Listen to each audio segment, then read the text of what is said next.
You're sick, you're in pain, and you don't have medical insurance. If you're in the same situation as me, listen up.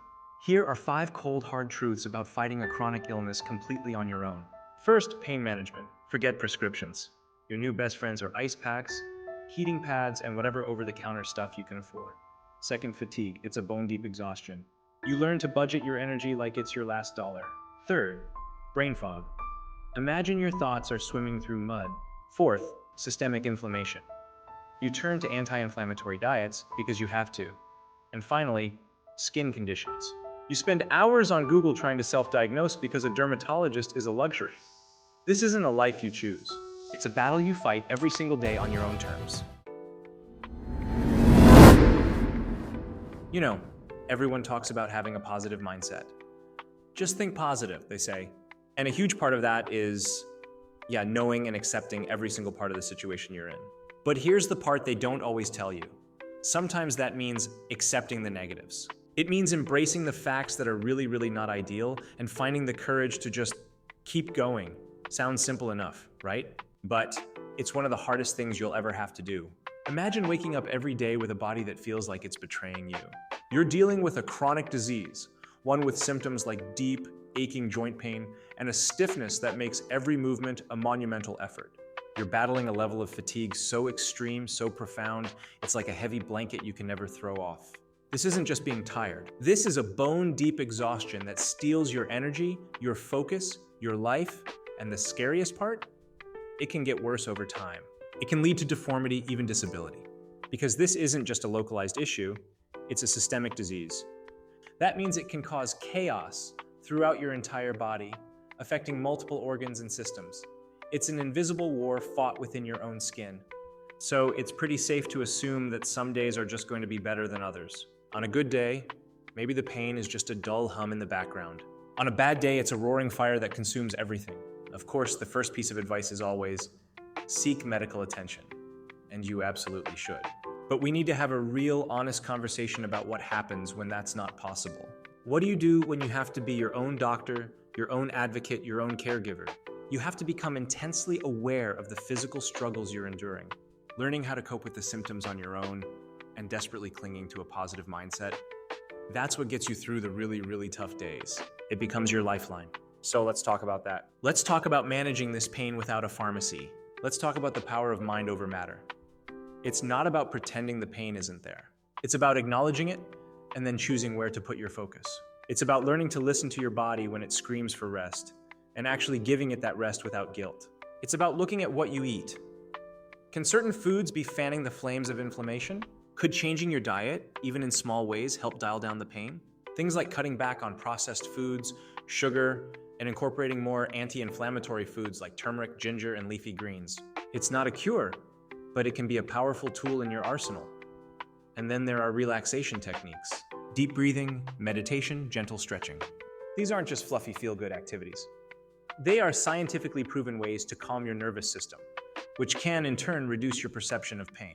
When you're in constant fight or flight mode because of pain, teaching your body to enter a state of rest and digest can be life-changing. Now, let's get brutally honest. Here's the sad, infuriating reality. Living in the United States in this day and age, not everyone can afford medical coverage. It's a fact.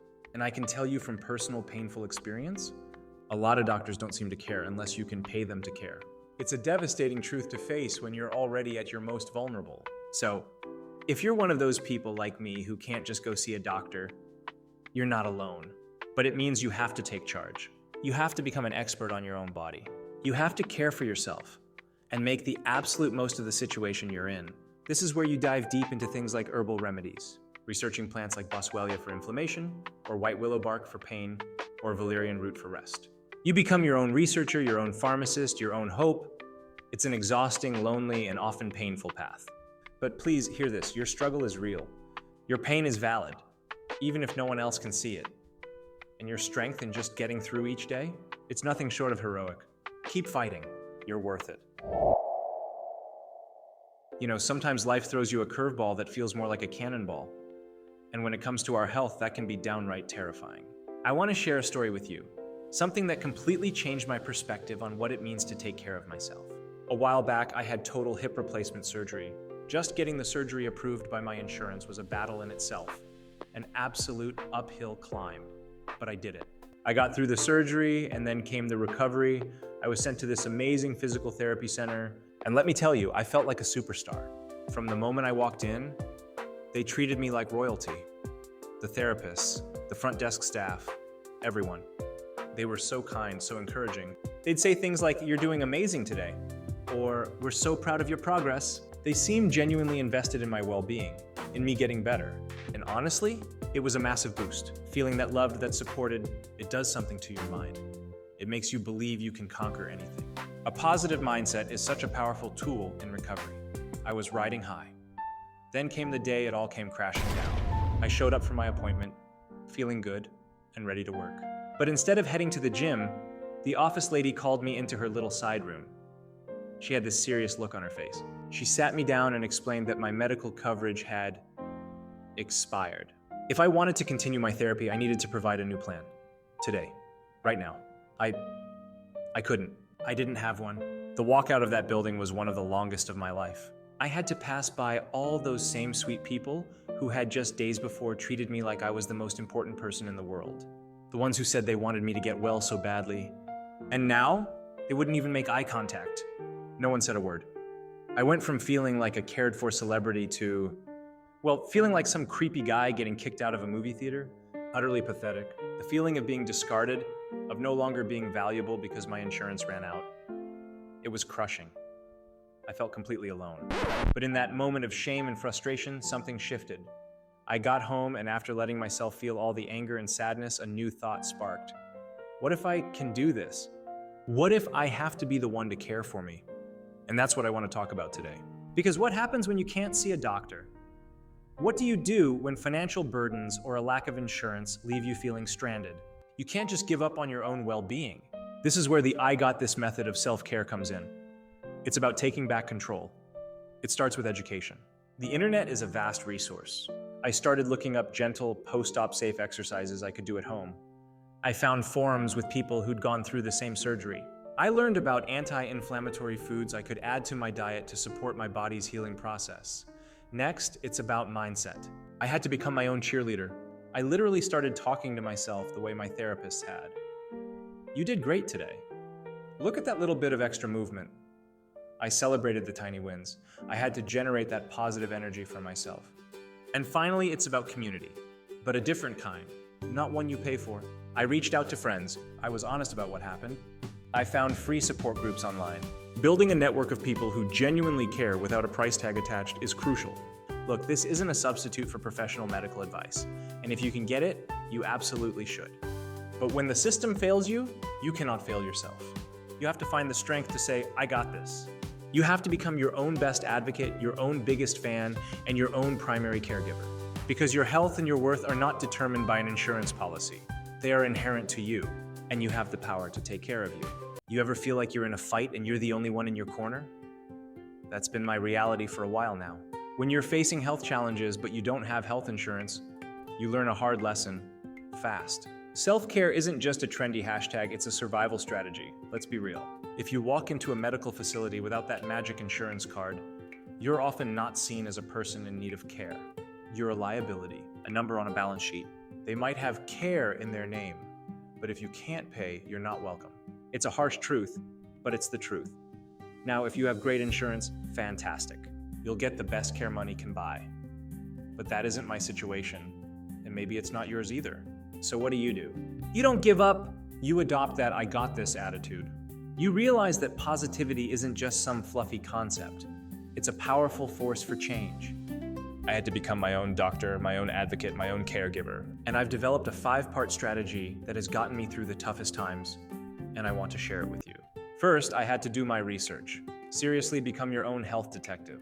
There are so many vitamins and over-the-counter options that can help with things like pain, skin issues, or getting a decent night's sleep. And this is a big but.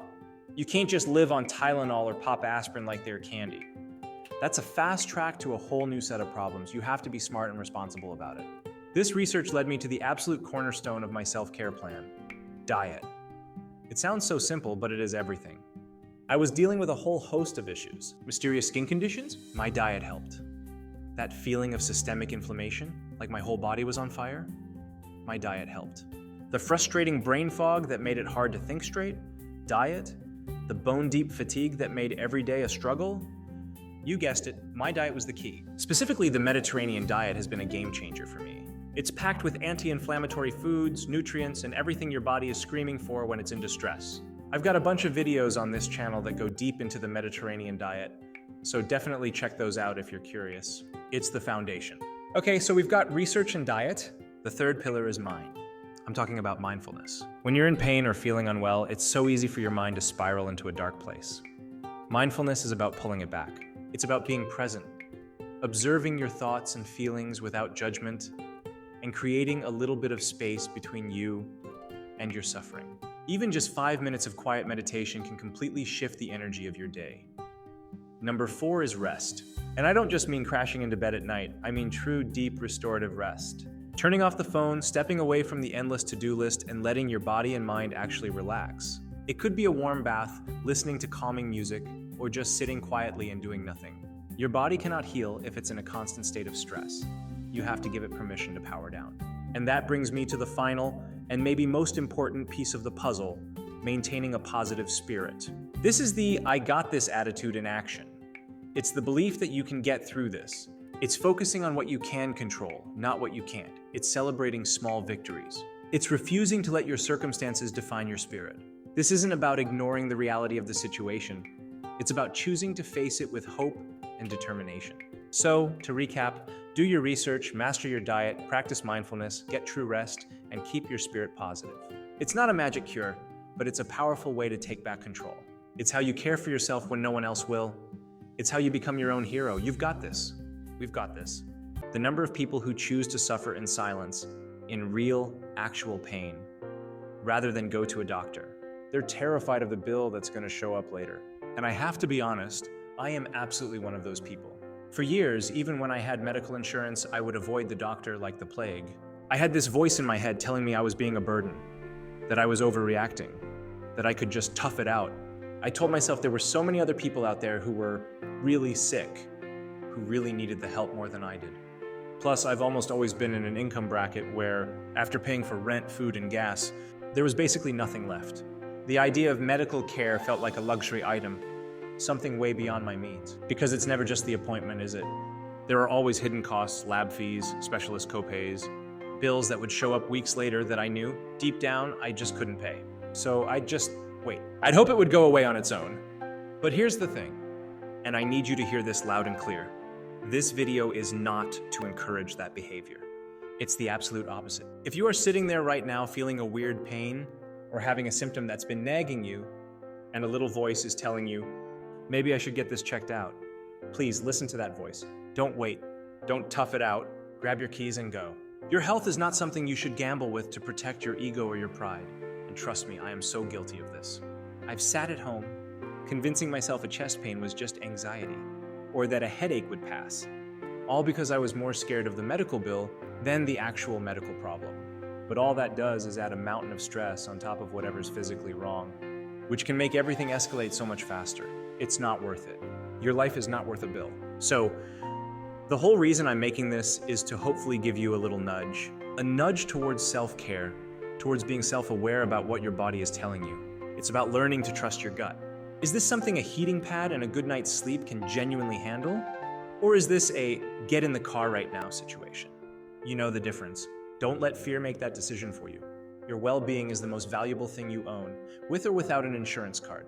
Please take care of you.